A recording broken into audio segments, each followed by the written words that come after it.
उज्जैनी अवंतिकापुरी, जिसकी शुरुआत दक्षिण से चिंतामण गणेश से होती है, जहाँ त्रिमूर्ति गणेश चिंतामण, इच्छामण और सिद्धि विनायक के रूप में प्रख्यात है, जिसे सतयुग में श्री राम ने पूजा आगमन कर दुनिया को चिंतामण चिंताहरण के रूप में विकसित कराया।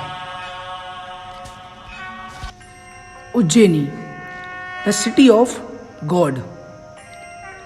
उज्जैन ये नाम तो छोटा है, पर यहाँ की हवाएं त्रिवेणी के घाट से शुरू हो शिप्रा के तट तक जाती हैं। इसे मोक्षदायिनी भी कहा जाता है, और जहाँ फर्क नहीं पड़ता आप कौन हो, कहाँ से हो, क्योंकि यहाँ तो सबको एक सा देखा जाता है।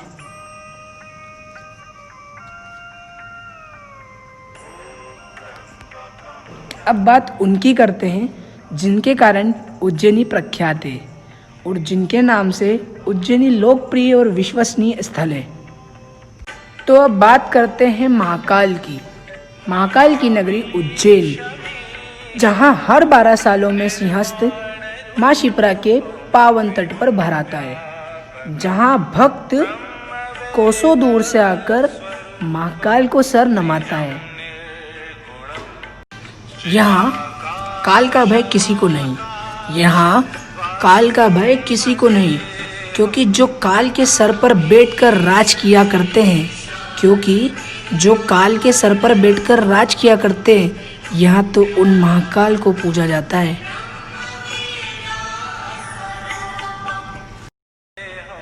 जहाँ 6000 सालों से हर भक्त श्री काल भैरव को मदिरा का पान बड़े ही श्रद्धा के साथ कराता है।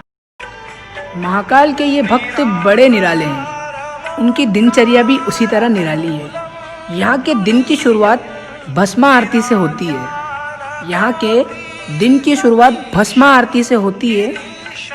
और यहाँ रात शयन आरती से होती है।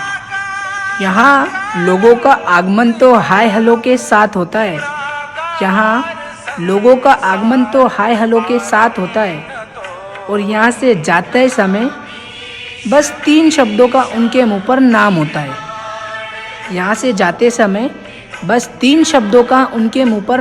है, जय श्री महाकाल। आपने सुना होगा महाकाल की इस अमोघ नगरी में कोई एक रात नहीं रुकता, अगर वो मुख्यमंत्री हो या प्रधानमंत्री हो, क्योंकि यहाँ तो राजा भी रंग समान होता है,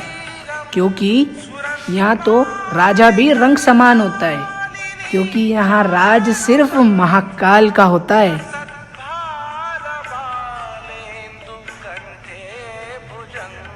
अब बात करते हैं महाकाल की स्थापना की, कि महाकालेश्वर की स्थापना किस प्रकार हुई। कई सालों पहले जब ब्राह्मणों ने भजन कीर्तन कर अवंतिका को पवित्र नगरी बनाया, तब दूषण नामक राक्षस दुनिया जीत अवंतिका की ओर आया। वहां आकर जब 4 छोटे ब्राह्मणों को बैठा देख दूषण नामक काल ने शिवलिंग की पूजा करता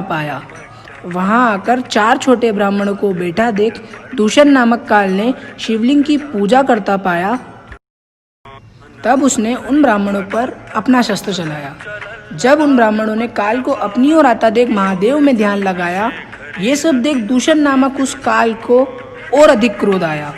तब उसने अपनी सेना से उन ब्राह्मणों पर प्रहार कराया। तब महादेव को क्रोध आया। पल भर में महादेव ने उसकी सेना को राख बनाया। तब इस दुनिया ने तीसरे और सबसे अद्भुत ज्योतिर्लिंग महाकालेश्वर को उज्जैन में पाया। माँ हरसिद्धि, उनकी स्थापना कुछ इस तरह उज्जैन में हुई। जब पिता दक्ष ने हवन का आयोजन रखवाया, जिसमें समस्त ब्रह्मांड के देवी देवताओं को निमंत्रण पहुंचाया, शिव की निंदा कर पार्वती संग उन्हें हवन में नहीं बुलाया। जब नारद से माँ सती ने ये समाचार पाया, तब निमंत्रण न पाकर और महादेव को न बुलाकर माँ सती ने अपने पिता दक्ष पर क्रोध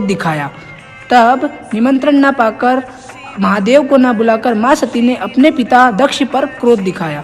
पिता ने ये सब देख महादेव के लिए अशब्द शब्दों का उपयोग कर सती को भरी सभा में भला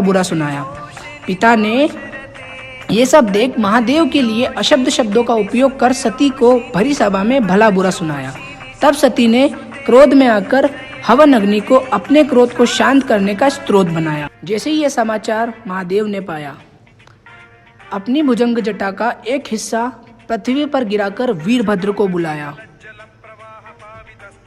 वीरभद्र ने सती के अपमान का बदला ले दक्ष का सर काट महादेव के चरणों में चढ़ाया। तब महादेव ने सती को हवन अग्नि से उठाकर ब्रह्मांड का चक्कर लगाया। तब दुनिया की रक्षा हेतु पृथ्वी पर 51 शक्तिपीठों का ये अद्भुत मेल दुनिया ने पाया, जिसमें से एक माँ हर सिद्धि माता के रूप में उज्जैन में कहलाया।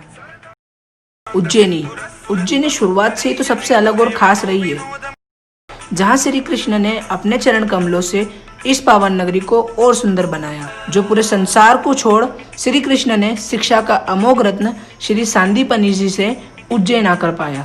जहाँ सतयुग में श्री राम ने उज्जैनी आकर अपने पिता के मोक्ष हेतु शिप्रा के पावन तट को स्रोत बनाया, जिस घाट को हमने राम घाट के रूप में उज्जैनी में पाया। आते हैं सावन की सवारी की ओर। सावन को यहाँ बड़े धूमधाम से मनाते हैं। जब महाकालेश्वर अपनी प्रजा के हालचाल लेने प्रजा के बीच आते हैं, एक अलग सी धुन इन दिनों सुनाई देती है, जिसे सुनकर सब झूम जाते हैं।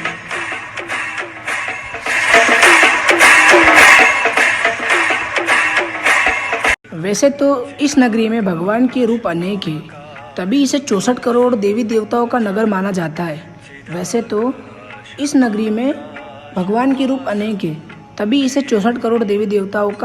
जाता है। यहाँ श्रद्धा और विश्वास को सबसे ऊपर रखा जाता है। यहाँ तो सदैव महादेव के रूप में महाकाल को पूजा जाता है। यहाँ की श्रद्धा अद्भुत है। यहाँ तो हर इंसान महाकाल का दूत है।